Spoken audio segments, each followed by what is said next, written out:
So with Sony's first big PlayStation 5 event in the books, it looks like it's time for Microsoft to respond, and that most likely will take place, I'm going to say, in the next 3 to 4 weeks. I think it's going to be in the first half of July, and it could seriously be in like the first few days of July.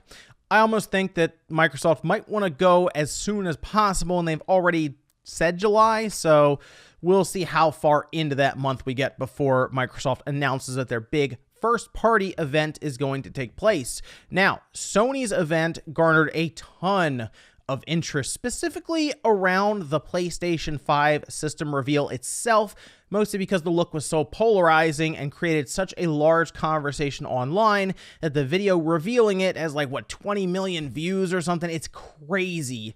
It is a lot of viewership for a system on YouTube. So Microsoft certainly has their work cut out for them to respond to Sony in I'll say meaningful way, but a way that would give them an advantage at launch when it comes to games. But I will give Microsoft some credit here. They have spent this last generation for the Xbox One taking the brand and really working to turn it around from what we viewed as this massive anti-consumer product at the time when they were releasing it with a camera that we thought would spy on you, and of course the always connected, always online, and Don Matrick kind of driving the nail all the way in, saying, hey, if you don't like what we're doing here, there's a product for you. It's the Xbox 360. Well, Don Matrick's not there anymore, and Phil Spencer has been doing quite a bit to kind of change the overall image of the Xbox brand, even turning it from we want to sell every single console possible to we want to just do services. I mean, it is an interesting strategy, but I guess so far for them, from what they've reported with revenue, it's at least sustainable. So during this presentation, there are a few things that I think they should be doing, and well, they could work to put the pressure back on Sony, who has said that they have more things to show going forward. Competition's great for us specifically, and I hope these two big companies in the video game space go at it over the next 3 to 4 months leading up to launch so that we get better games and, who knows, maybe cheaper prices? Microsoft clearly has to show up with games. That's it. If they don't have games, people aren't necessarily going to care about the cheaper Xbox as much, right? And Microsoft has done a lot to build up their first-party studios, whereas previously they were paying a lot of developers that they didn't own or have in-house to develop games for them. That was pretty much most of the way through the 360, and then half of the way, I'd say, through the Xbox One before they went on this big buying spree. So the first thing they need to do during this presentation is come out and just do what Sony did, let the games do the talking, and immediately they have to tell us that Halo Infinite is coming out this holiday. And I know they keep saying holiday over and over again several times now for Halo Infinite, but there is still a concern that it could be delayed. So to be able to reinforce that would go a long way. I don't think it needs to be like the big lead-off game, but they have to show gameplay. If there is no gameplay at this event for Halo Infinite, and when I say gameplay, I mean there needs to be a solid, I'm going to say at least 5 to 10 minute walkthrough of a level. That's it. In the campaign, just 5 to 10 minutes, go through part of a mission, show us that everything is working, and give us an idea of the visuals and maybe even the direction of the game. Now, after we've established Halo Infinite, which they've basically already said is the launch title anyway, they just need to start rifling off first-party titles all over the place, right? They have these studios, they've been building them up. We have to see what they've been working on. So you have Playground Games,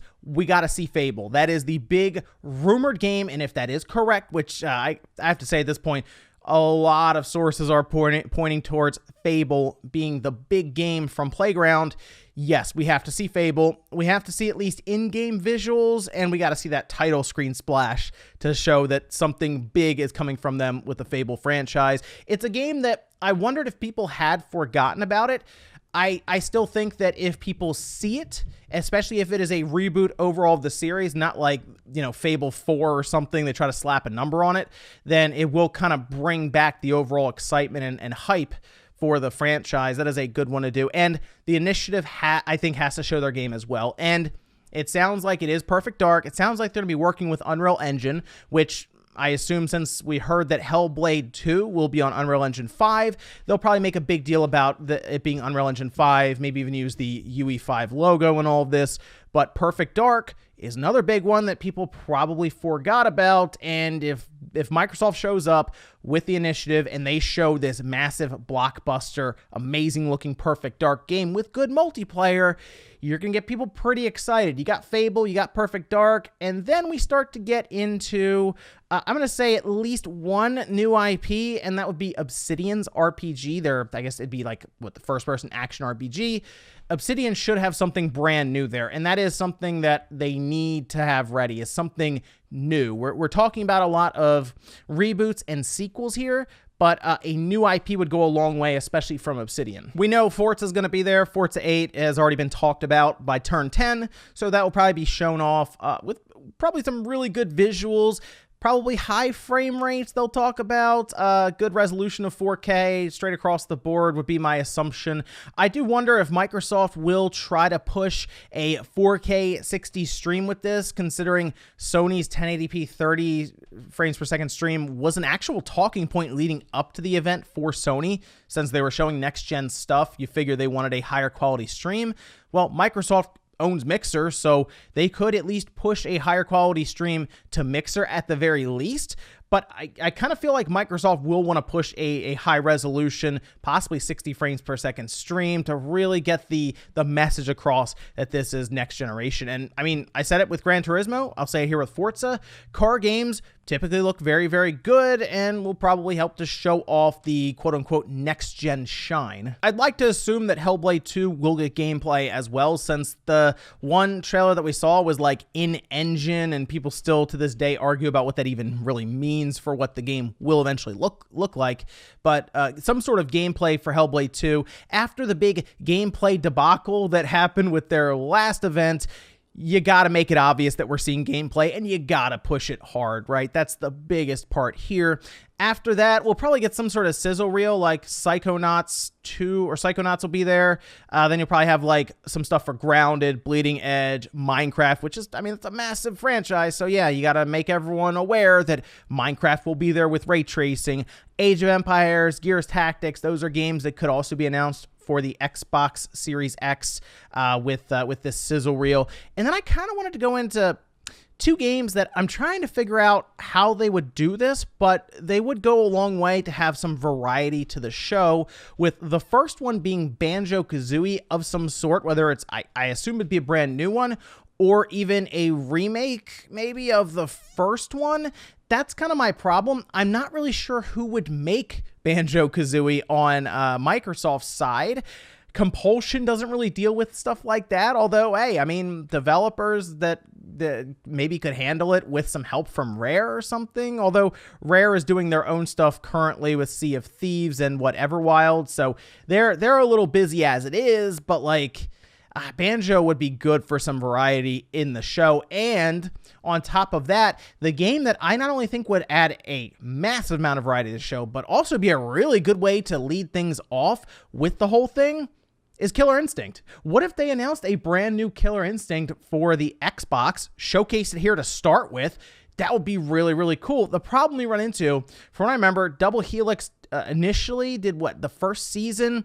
They are now owned by Amazon, and then Iron Galaxy did, I think, season 2 and 3. So I don't know if they would work to bring in Iron Galaxy and collaborate with some of Microsoft's studios. I'm not sure how that would go down, but Killer Instinct would go a long way for that show. I mean, they'd have a fighting game, they'd have shooters, they'd have action games, platformers, racing games, adventure games.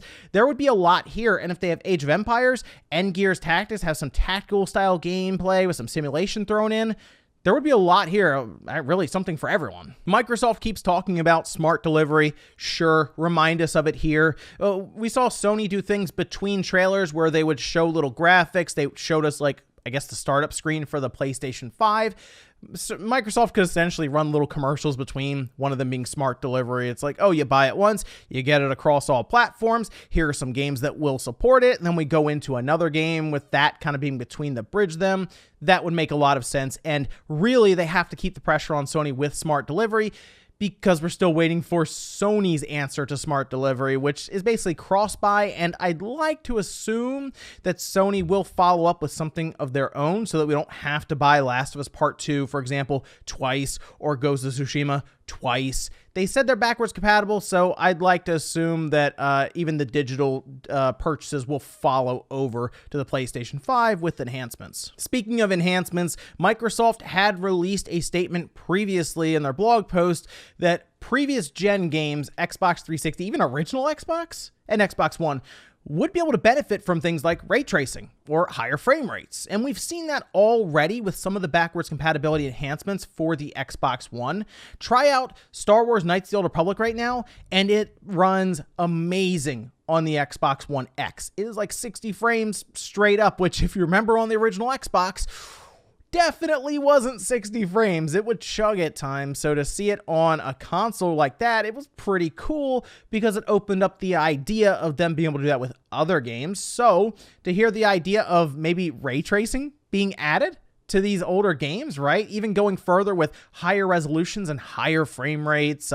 Who knows? Maybe they get to the point where they add in new textures. There is a lot of things they can do. And if Microsoft has any ideas right now for any of their older first-party titles, yeah, tell us about them now. That is a really cool feature that obviously, Sony's not doing really anything with backwards compatibility beyond the PlayStation 4 at this point, and that's a big advantage for Microsoft. So I really think that is a great thing to really sit down and focus on for like 10 or 15 minutes straight up. But of course, the big thing that Sony ended with was the reveal of the PlayStation 5, but they left some things out, specifically release date and price.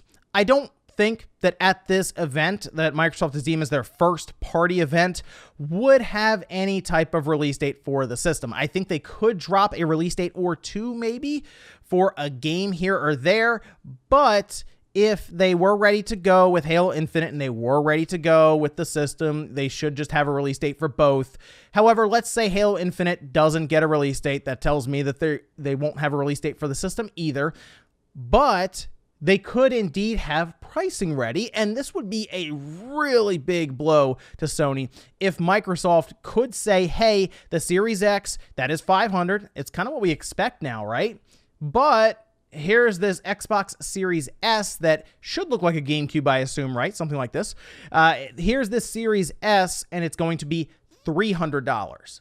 That would be a ton of pressure being pushed back onto Sony, who has not talked anything about pricing other than saying, oh, we want to have value there at launch. Well, let's say Microsoft goes, okay, yeah, we're going to have a $500 system, a $300 system, and they're each going to come with like 3 months of Game Pass. So if this is a Christmas present, just go ahead and buy the system, and it'll come with hundreds of games out of the box. That's a lot of value right there, and all they're doing is selling you the system and dropping a code in for $300. That's pretty good. So I know I have named a lot of stuff here, but Microsoft really needs to show up, and this is their big moment here coming up in July. There was no E3 event from them, so everyone's kind of hanging out and waiting. Normally we would have had, of course, the Sony and Microsoft event pretty close to each other, but now we're going to have them almost a month apart, and when Microsoft does go, they'll be roughly 4 months away from launch. So this is it.